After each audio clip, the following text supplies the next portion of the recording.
Hi, this is Group 1. This is our sim experience by Kevin Rooney, Abigail Adams, and Jade Chapman. Our store name was The Hanger. We chose this for its trendy nature and because it was a unique name that we thought would stick out with compared to the other ones, and it's something that would stick in your head. Employees. We had 9 total employees, 1 manager, and 1 full-time sales associate.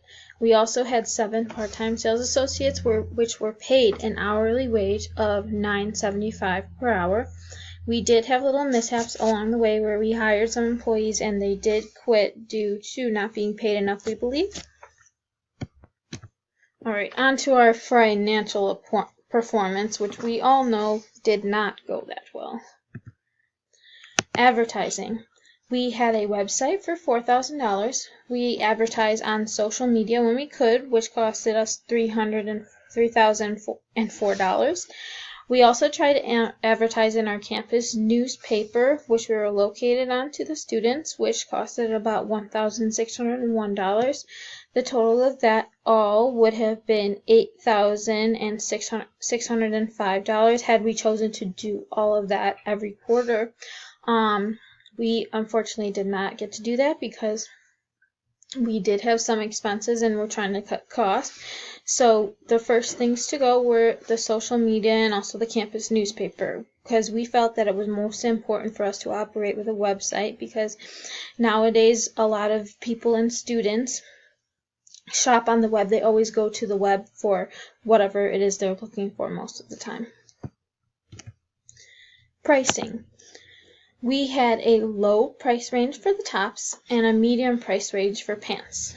After the second quarter, we averaged about 4,000 to 6,000 pants and tops sold. So that's not both, it's both together. In the second quarter, we did not purchase enough inventory, so we ran out of clothes to sell, which actually made us run into a big loss for the company. It was a big mistake that should not have happened. We fixed that mistake by keeping about 1,000 each extra of pants and tops in inventory, which helped us to fix those sales and help them be as high as they could be. Our sales for quarters 1 through 10, for pants we sold about 2,307 per quarter, and for tops we sold about 2,048 or 49 per quarter. The average sales dollar amount for the pants was about $68,945.60, and for the tops was about $28,024.40. This could have been much higher for the tops had we decided to go with the medium price range instead of the low price range for the tops. So that was probably also one of the mistakes that we could have fixed had we chosen to do that. Wages and salaries. As I said before, we always had 1 manager and 1 salesperson, which their salaries were $15,000 every quarter. Our average total salaries and wages expense for all the quarters was $25,296.20, which means that we averaged about $10,296.20 expense per quarter for those wage expense employees, the ones that came and worked, our part-time workers that worked per hour. Some of what we believe our success factors were having all the information to make the decision. Without having all the information, you would not be able to make the correct decision. You'd only have half the information, which could end up leading you to making a wrong decision. So we always tried to make sure we had all the details to the decision and all our choices, and really lay them out on the table for ourselves to help us make that decision. Having a mentor. In this case, it was the help tab. We made a mistake after quarter 2, which we were able to fix because of the help tab. So we went and fixed that, which was the inventory. Making decisions as a group and not just by yourself.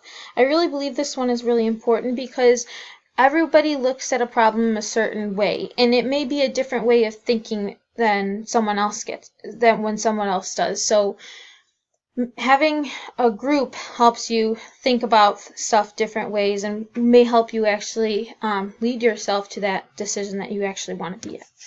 Advertising with the right media. Advertise with the right media so that way you can advertise to the right people.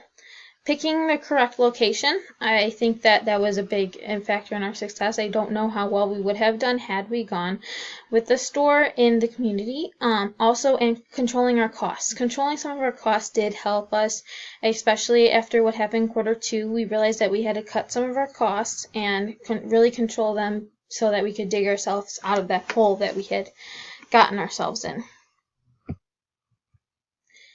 Some of our interesting incidents and choices. The first interesting incident that we chose was the ethical dilemma.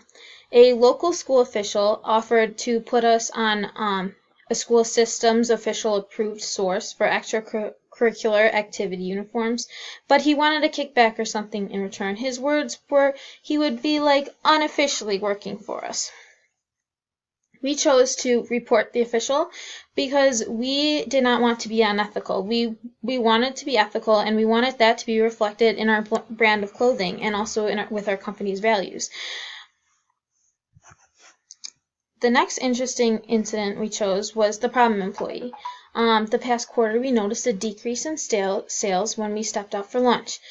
One of our better part-time employees was left in charge, and until lately we had no reason to doubt the employee's honesty.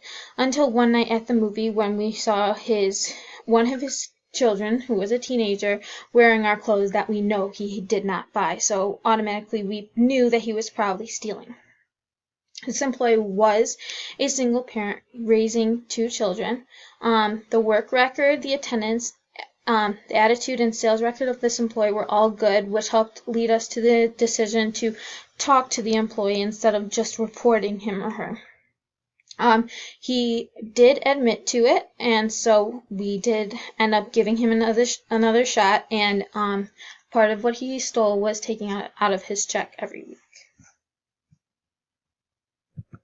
The next interesting incident was the community support incident. Since our store had been in operation for some time, a lot of people felt it must have been profitable and felt that it was time we became good citizens by supporting worthwhile community needs. All of the choices for this incident were very interesting, and we really liked them all, which made this choice probably one of the hardest ones out of all the incidents. We did end up picking youth employment, which would employ college students over the summer and help them find jobs and pay them. Important takeaways from the simulation. The first important takeaway that we found was that we want to find a mentor that will be honest with you, but also someone that cares about what happens to the business, someone that's invested in the business, that cares what happens to it, that cares if it fails or if it doesn't. Because that way they'll actually care about what decisions you make, and it'll help them be more honest with you. Look at people who are succeeding in the same industry and try to use some of the things that you think that they're doing well. And we didn't really get to do this in the simulation, but I think had we been able to do this, we would have done a little bit better, hopefully. I do think it's a very important thing in business because you can also look at some of the things that they're doing that you think that they're not doing so well and try to improve on those in your business, seeing if it actually improves sales or not. Work harder than you've ever worked before. This one's a really important one to me, especially in business. You want to work hard because you don't want your business to fail. You definitely are going to have to work harder than you've ever worked before. Know that you're going to make mistakes, and make time to study and learn from them, though. As long as you're studying and learning from these mistakes, you should be okay. Pay attention to the details. Don't just look at the main idea. Had we not just been looking at the main idea for Q2, we would have realized that we needed more inventory, and we would have probably purchased more pants. And so that's it for Group 1.